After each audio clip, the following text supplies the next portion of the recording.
Buenos días, soy la maestra Susana Elizabeth Martínez Franco del área académica de Ciencias Políticas y Administración Pública del Instituto de Ciencias Sociales y Humanidades de la Universidad Autónoma del Estado de Hidalgo.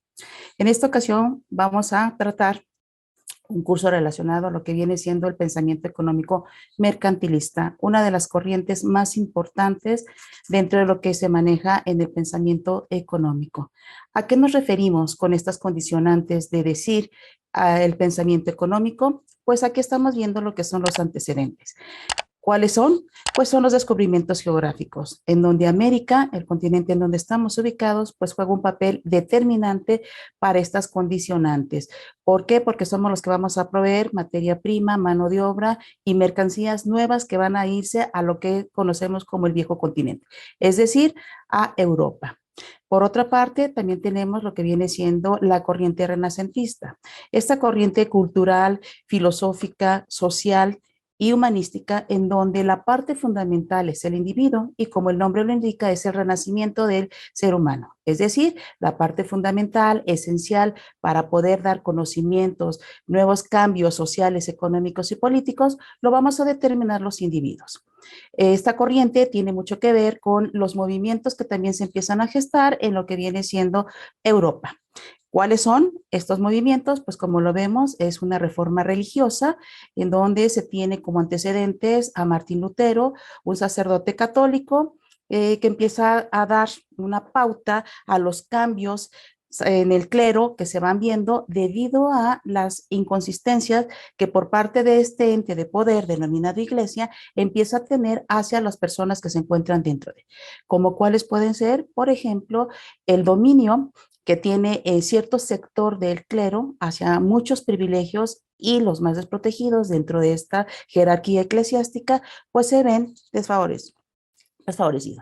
Los grandes estados modernos, esto que implica es una nueva transformación, es un nuevo reordenamiento político, es un reordenamiento geopolítico en donde vamos a encontrar la creación y conformación de lo que conocemos como estados modernos, en donde vamos a tener lo que viene siendo los aspectos de un derecho y una soberanía como elementos fundamentales a lo que ya se conocía con lo que viene siendo la conformación de un estado, territorio, población y gobierno. Y finalmente entramos a lo que viene siendo un régimen colonial, es decir, con los descubrimientos geográficos, pues Europa pone sus ojos en América, donde encuentra grandes yacimientos de oro, de plata, piedras preciosas, mucha mano de obra y materia prima que le van a permitir poder extender el mercado, lo cual va a sustentar lo que conocemos realmente como el pensamiento mercantilista. Por medio de todos estos antecedentes que tenemos, vamos a ver entonces qué podemos entender como lo que es el mercantilismo. Para unos autores se puede entender como el conjunto de políticas o ideas económicas que tienen relación fundamentalmente con el mercado. Es decir, tienen que tener una gran extensión de mercado y acomodar dentro de este mercado espacios físicos donde se lleva un intercambio, compra-venta de productos y a mayor cantidad de productos se coloquen en el mercado, pues obviamente se va a ver mayor el beneficio. Otros nos dicen que son las teorías del enriquecimiento de las naciones. ¿Por medio de qué? De la acumulación de lo que son los metales preciosos. En este caso hablamos de un bimetalismo, es decir, el oro y la plata como parte fundamental y esencial. Pero, como todo lo que sucede en el mercado, cuando saturamos este mercado, obviamente el precio de los productos o de lo que me sirve como medio de intercambio, pues empieza a bajar su precio. Es por eso que en un inicio la acumulación de los metales hace referencia a lo que viene siendo el oro. En cuanto saturan el mercado por la gran cantidad de oro que existe para poder llevar a cabo los intercambios, se sustituye por la plata. Y exactamente lo mismo que comentaba con el oro. En el momento en que la plata satura el mercado, tienen que buscar otra forma para poder llevarse a cabo estas cuestiones de intercambio y entra lo que conocemos como piedras preciosas. Para otros, es el desarrollo de una época en que la economía europea estaba en la transición del feudalismo al capitalismo. Recordemos que en el feudalismo se tiene una relación de lo que es señor feudal y siervo. Es la antesala de lo que vamos a conocer como un modo de producción capitalista. Es decir, sustituimos al siervo y al señor feudal por lo que vamos a conocer como capitalista, dueño de los medios de producción, y proletariado, dueño de su fuerza de trabajo. Así estamos estableciendo y vemos cómo es a partir del siglo XVI al XVII y la primera mitad del siglo XVIII, cómo se empieza a conformar lo que verdaderamente vamos a ver como el enriquecimiento de las naciones. A su vez, hay que recordar una condicionante súper importante: conceder las primas a la exportación, imponer altos aranceles a las importaciones y una regulación del movimiento de los metales preciosos. ¿Qué son estas recomendaciones? ¿A qué se refiere?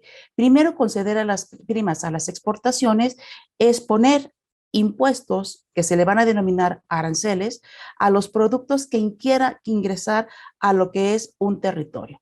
Es decir, si yo quiero que ingrese un producto extranjero, debo de poner una gran cantidad o un alto arancel, o sea, un alto impuesto, para que este producto pueda ingresar a mi territorio. A su vez, las exportaciones es lo que me va a permitir poder expandir mi mercado y así empezar a tener lo que se conoce como una acumulación de capital. Grandes cantidades de metales que en un inicio van a soportar, a solventar esta corriente y que después van a servir para conformar lo que viene siendo las reservas de las naciones, lo que hoy en día conocemos como esta gran cantidad de dinero o metales que tenemos en la reserva que sirven para sustentar el dinero que tenemos en circulación. Estas recomendaciones es de las primeras que se tienen para poder entender lo que se tiene en una balanza comercial o lo que se puede definir como una balanza comercial favorable. En este sentido, debe de haber un equilibrio entre lo que es las exportaciones, lo que yo voy a vender a otros territorios, con relación a las importaciones, lo que ingresa a mi territorio. Por consiguiente, una de las condicionantes importantes, fundamentales, es precisamente la imposición de estos aranceles, que se tienen que regular con la entrada de los metales preciosos.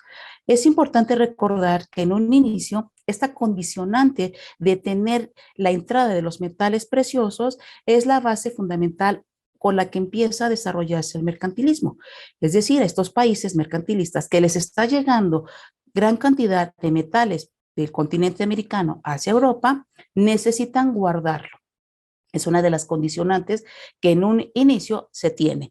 Guardar metales preciosos sin hacer que estos produzcan. Entonces aquí vemos que es una de las regulaciones que vamos a tener dentro de lo que vienen siendo los metales preciosos. Por otra parte, vamos a ver qué ideas de manera general nos marca este mercantilismo. Primero hablamos de una doctrina nacionalista, en donde el Estado juega un papel importante porque es el que realiza las políticas, es el que reglamenta la cuestión económica. Aquí vemos una gran intervención por parte del Estado. Como se están conformando estos estados nacionales, aparece una figura jerárquica que es el monarca. Este monarca que es absoluto, el que toma las decisiones políticas, económicas y sociales. Obviamente va a ser gran referencia a las cuestiones económicas porque lo que necesitan es empezar a tener una acumulación de capital por medio de lo que son los metales. Por otro lado, tenemos una gran cantidad de población, un factor esencial para poder empezar y entender lo que es esta condicionante de una mano de obra que va a permitir que entre mayor cantidad de mano de obra se tenga, obviamente abarata su mano de trabajo. Y con esto pues empieza a tener mayor capacidad por medio de lo que viene siendo esta acumulación de capital. A mayor cantidad de población, aquí viene una cuestión importante que hay que empezar a analizar, es que a mayor cantidad, repito, de población, más bajos son los sueldos. Esta es una de las ideas que empiezan a surgir en este pensamiento económico mercantilista. Si ya en modos de producciones anteriores se daba esta situación de que nunca iba a estar acorde un salario con la mano de obra, en esta doctrina es la parte esencial y fundamental. Y a partir de este momento, como se estaba viendo que vamos del siglo XVII a mitades del siglo XVIII, es lo que va a sustentar un modo de producción capitalista. Y como siempre se ha dicho, es la mano de obra barata es el proletariado el que tiene que sustentar todas estas condiciones económicas que vamos a empezar a tener. De aquí va a resultar lo que viene siendo una balanza comercial favorable, es decir, importación igual exportación. Cuando se tiene una mayor cantidad de ingreso de productos extranjeros, vamos a empezar a decir que empezó la nación a tener un déficit. Cuando la nación exporta gran cantidad de materia prima, de productos transformados y de mercancías, se está hablando de los principios de un superávit. Aquí, como se dan cuenta, esto es una de las condicionantes que es determinante para lo que vienen siendo los modos de producción hasta la actualidad y en donde los metales juegan un papel determinante. Una gran acumulación de metales es lo que conforma mucho tiempo después la riqueza de las naciones.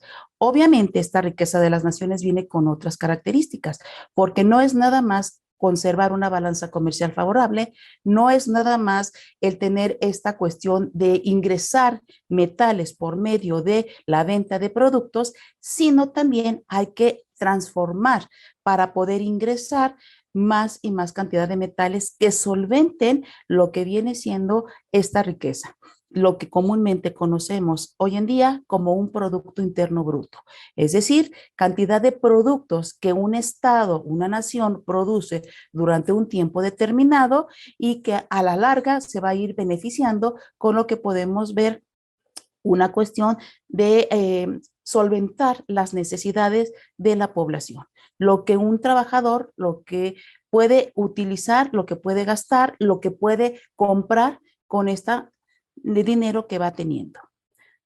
Vemos por consiguiente, y para cerrar, ¿qué nos implica entonces esta condicionante del mercantilismo?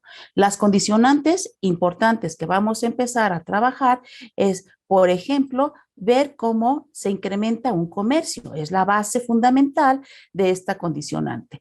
Ascender a una clase mercantilista. Punto importante. Hay una nueva clase que se empieza a gestar por medio del comercio. Una actividad que años, siglos atrás no se consideraba como una de las condicionantes necesarias o una actividad natural en donde el individuo podía tener su satisfactor de necesidades. Esta nueva clase que empieza a surgir, estos nuevos comerciantes que por un lado vienen a buscar nueva fortuna al nuevo continente, y por otro empieza la cuestión de un comercio de productos o un intercambio de mercancías entre las naciones, y obviamente estas condicionantes pues nos van marcando esta situación de compra-venta, de mercados, vender, comprar y hacer el intercambio de estos productos pagando con metales. Por otro lado, es la cuestión de las ciudades. Empiezan a darse auge a las ciudades. Aquí empezamos a ver las primeras migraciones de lo que viene siendo el campo a la ciudad. El campo ya no reditúa, ya no da para satisfacer necesidades a los individuos, tienen que buscar otras alternativas y lo que hacen es migrar a las grandes ciudades, donde empiezan a aparecer otra serie de oficios. ¿Por qué? Pues porque como estamos entrando a una corriente en donde el mercado juega un papel importante, necesitamos tener mercancía que se pueda vender y una mercancía en donde se dé también para diversos sectores de la población. Por otro punto, vamos viendo lo que son los viajes de descubrimiento, es decir, América con todo el descubrimiento que tenemos, con todo lo que encuentran. Mano de obra, repito, materia prima y un gran mercado. Y por consiguiente, pues vamos viendo lo que implica este concepto de inflación. Aquí ya vemos netamente esta condicionante de lo que viene siendo el concepto de inflación. Mucha oferta de dinero, hay mucho dinero en circulación, pero también se tienen muchos gastos de guerra. Y por consiguiente, el precio de un producto se tiene que ir incrementando, sobre todo cuando se tiene el dominio de lo que es el precio, el producto y la cantidad de este producto que sale a un mercado. Finalmente, vamos a ver cómo se consolidan estos estados modernos, en donde pues son apoyados por esta nueva clase que empieza a surgir, que se le llaman comerciantes, que va a pasar a ser mercaderes, estos que tienen mucho dinero y los que van a poder prestar esta gran cantidad de dinero para solventar gastos de guerra a los nuevos estados nación que empiezan a surgir. Considerando todos estos aspectos como el incremento del comercio, esta nueva clase que empieza a surgir, mercaderes, esta cuestión de la migración del campo a la ciudad, los grandes descubrimientos, una gran oferta de productos y circulación de metales, así como la consolidación de estos mercaderes dentro de una actividad que se consideraban antinatural, se da como consecuencia lo que viene siendo un monopolio comercial. Finalmente es a lo que estamos llegando con esta doctrina llamada mercantilismo, en donde se tiene el dominio de los metales preciosos sobre las actividades económicas y que solventan una gran cantidad de gastos de guerra, una nueva clase que va surgiendo, la importancia que empiezan a cobrar ciertos oficios que hasta este momento no se conocían en estas ciudades que van resurgiendo y en donde van a tener que llevarse a cabo las grandes actividades comerciales. Muchas gracias por su atención. Espero que les haya quedado un poquito claro acerca de lo que hablamos en esta sesión. Saludos. Este video es presentado por el Sistema Ciencia Garza Educativa de la Universidad Autónoma del Estado de Hidalgo.